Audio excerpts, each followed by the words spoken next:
Do you know there are books in this world that were never meant to be read? Not because they're difficult or rare, but because finishing them means inviting your own death. Most people laugh at this idea.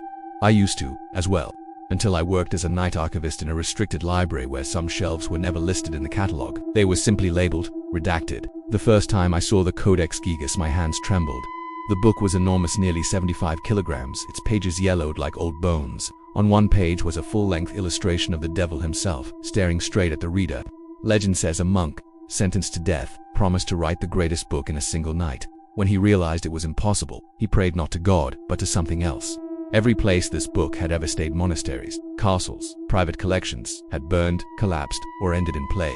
When I touched the page, the air grew heavy, thick with a strange energy. I closed it quickly. I didn't want to test the legend. The second book looked harmless. Small, leather-bound, quiet. It was called the Book of Soiga. Inside were strange symbols. Tables of letters arranged in perfect patterns. Patterns no cryptographer, mathematician or AI has ever decoded. Even John Dee, the famous occult scholar, believed angels warned him, if you read the final pages, you will die within 3 years. Out of curiosity, I flipped close to the end. The lights in the archive flickered. A sudden pressure filled my ears, like being pushed deep underwater. I slammed the book shut, my heart racing. That night, I dreamt of a calendar, pages tearing away on their own. I stopped sleeping well after that. But there was one book even the senior archivists refused to discuss. They called it the fifth book. It wasn't listed anywhere. No author, no date, no origin, just a plain black cover with no title. Every person who had read it fully had disappeared, not died.